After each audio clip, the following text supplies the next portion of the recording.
नमस्ते बच्चों, सब कैसे हो। आज के वीडियो में आपका स्वागत है। पिछला वीडियो जो वर्ण विच्छेद का मैंने बनाया था वो इसलिए बनाया था क्योंकि वर्ण विच्छेद है वो सेमेस्टर के एग्ज़ाम में 2 या 3 मार्क का आता है।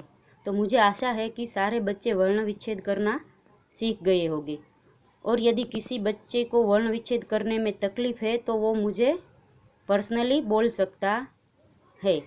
आज के वीडियो में हम हिंदी सुरभि 4 का दूसरा पाठ बूढ़ा गिद्ध पढ़ेंगे। बूढ़ा गिद्ध है वो एक गिद्ध की कहानी है जो बूढ़ा हो गया होता है और अपना भोजन स्वयं प्राप्त नहीं कर सकता।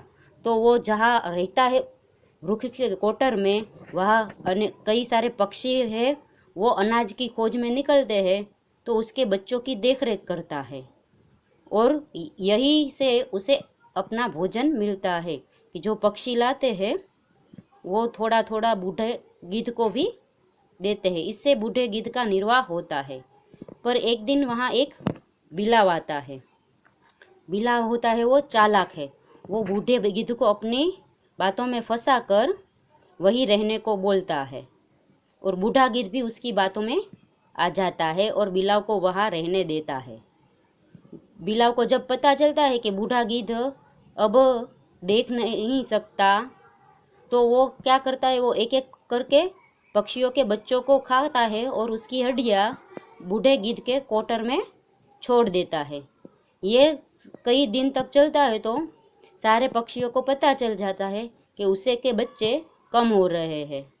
फिर वो खोज करते हैं तो पता चलता है कि उसके बच्चों की हड्डियाँ है वो बूढ़े गिद्ध के कोटर में है, और कुछ सोचे बिना वह सब है वो बूढ़े गिद्ध को मारते हैं और अधमरा कर देते हैं। तो हम है वो कहानी पढ़ेंगे। जहाँ स्पष्टता करने की ज़रूरत होगी वहाँ मैं आपको स्पष्टता करती जाऊंगी।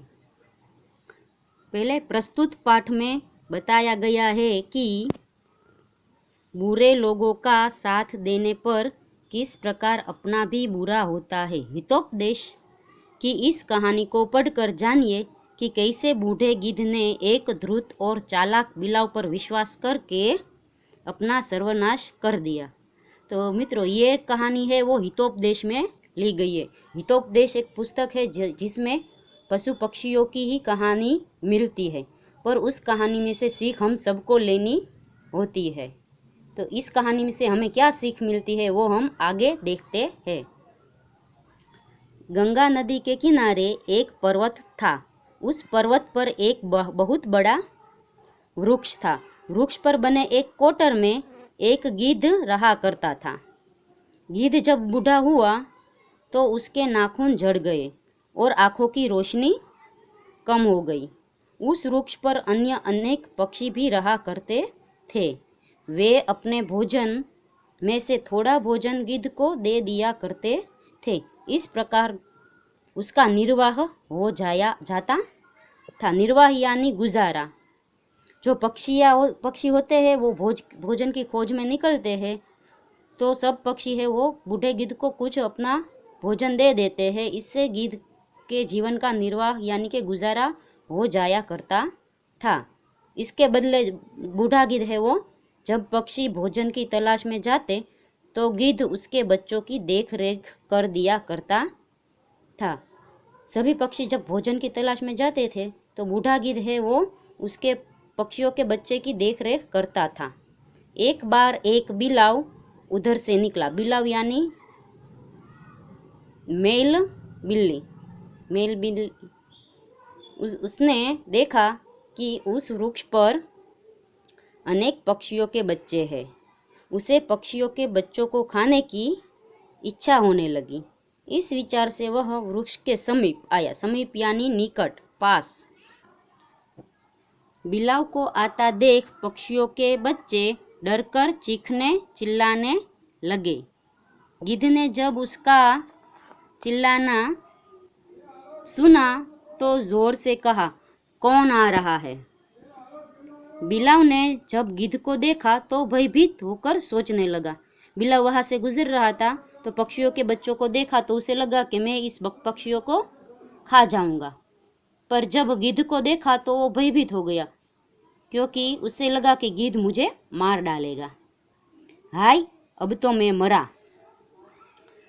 उसने मन ही मन विचार किया कि भय से तब तक भयभीत नहीं होना चाहिए जब तक वह सामने न आ जाए, और अगर वह सामने आ ही जाए तो बुद्धिमान को चाहिए कि उससे बचने का उपाय करे। तो मित्रों, यह बिलाव कहता है कि हमारे सामने जब तक मुसीबत नहीं आए तब तक उस मुसीबत से डरना नहीं चाहिए, और जब मुसीबत सामने आ जाए तो हमें क्या करना चाहिए?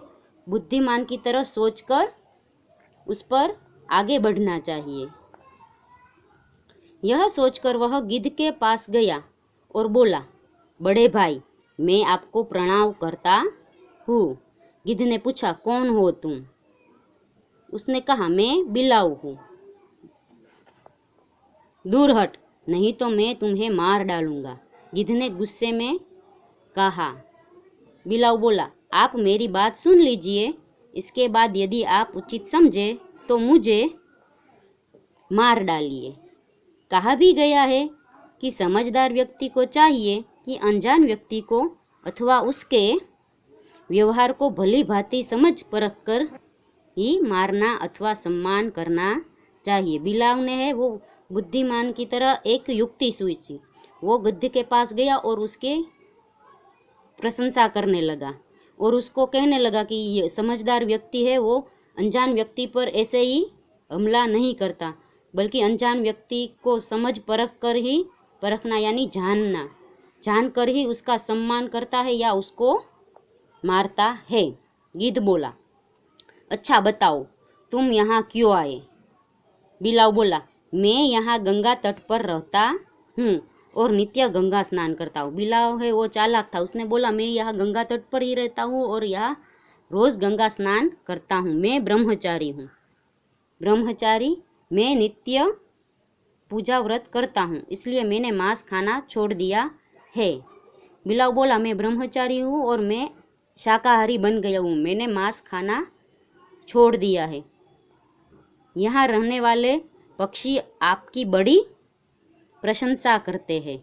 उन्होंने मुझे बताया कि आप बड़े धर्मात्मा और ज्ञानी हैं, इसलिए आप पर भरोसा किया जा सकता है।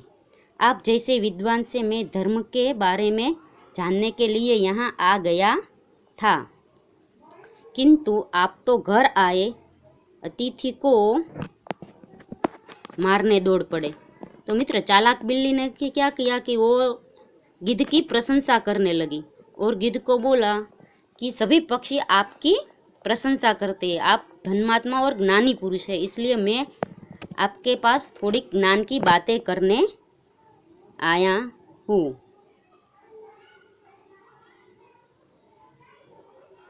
किंतु आप तो घर आए अतिथि को ही मारने दौड़ पड़े।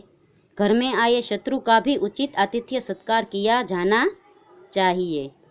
मित्रों, हमारे यहाँ कहावत है, अतिथि देवो भव।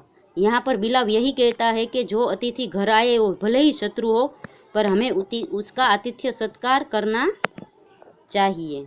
क्या आपने नहीं देखा कि वृक्ष काटने आए लकड़हारे को भी वृक्ष अपनी छाया देता है? वह उस पर भी उसी भाव से छाया करता है जिस भाव से अन्य पथिकों पर किया करता है। पथिक यानी जो रास्ते पर जा रहा हो, वह राही यात्री।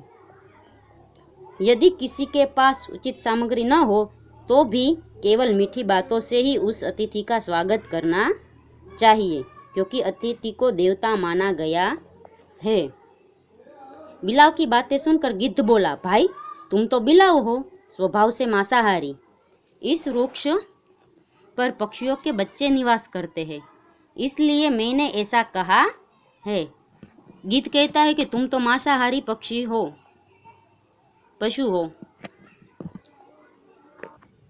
इसलिए मैं तुम पर विश्वास नहीं कर सकता, क्योंकि यहाँ सभी पक्षियों के बच्चे मेरी देखरेख में रहते हैं। यह सुनकर बिलाव कान पकड़कर कहने लगा, मैंने धर्मशास्त्र को सुनकर ही पूजा पाठ करना आरंभ किया है।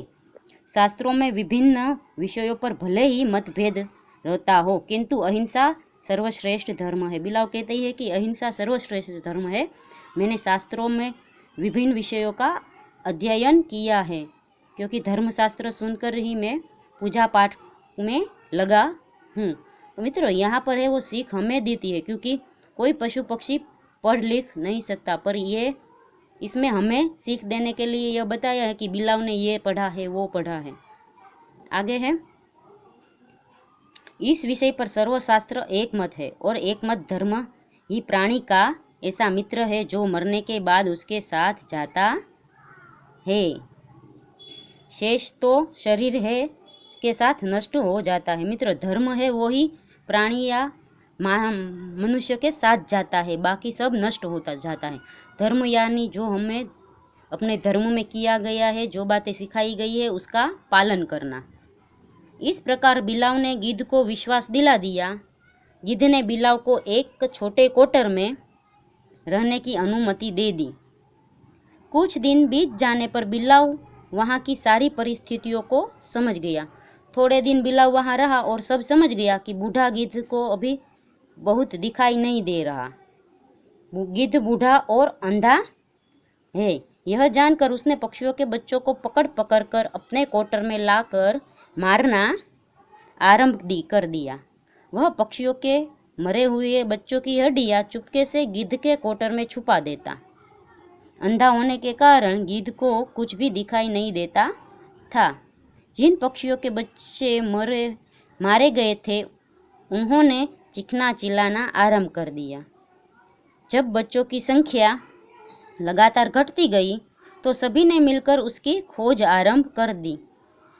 बिलाव को लगा कि बूढ़ा गिद्ध अब देख नहीं सकता, तो उसने पक्षियों के बच्चों को खाना शुरू कर दिया और उसकी हड्डियां है वो बूढ़े गिद्ध के कोटर में रखना शुरू कर दिया। पक्षियों को जब पता चला कि बच्चों की संख्या कम हो रही है, तो उसने खोज शुरू कर दी। बिलाव को जब इस स्थिति का ज्ञान हुआ तो वह अपने कोटर से निकलकर भाग गया। पक्षियों को चैन नहीं था। उन्होंने गिद्ध के कोटर की भी तलाशी ली। तलाशी यानी जांच पड़ताल करना। वहाँ उन्होंने एक कोने में हड्डियाँ देखी। सबने यही सोचा कि बूढ़े गिद्ध ने ही उनके बच्चों को मार कर खाया है। फिर क्या था, पक्षियों को गिद्ध पर इतना क्रोध आया कि बिना उसके कुछ पूछे उन्होंने उसको अपनी चोंच मार कर अधमरा कर दिया। कुछ ही दिनों में बेचारा बूढ़ा गिद्ध मर गया। तो बच्चों, इस कहानी से हमें क्या सीख मिलती है? तो इस कहानी से हमें सीख मिलती है कि हमें कोई भी अनजान व्यक्ति पर विश्वास करना नहीं चाहिए और अपने पास आने देना नहीं चाहिए, क्योंकि हमें पता नहीं चलता कि वो अच्छा है या बुरा। हमें सब कुछ जान समझ कर ही किसी भी व्यक्ति को पास आने देना चाहिए या उसकी मदद करनी चाहिए। बिना सोचे समझे कुछ करना नहीं चाहिए। तो मित्रों, ये था पार्ट 2 बूढ़ा गिद्ध। इसका स्वाध्याय हम अगले वीडियो में करेंगे।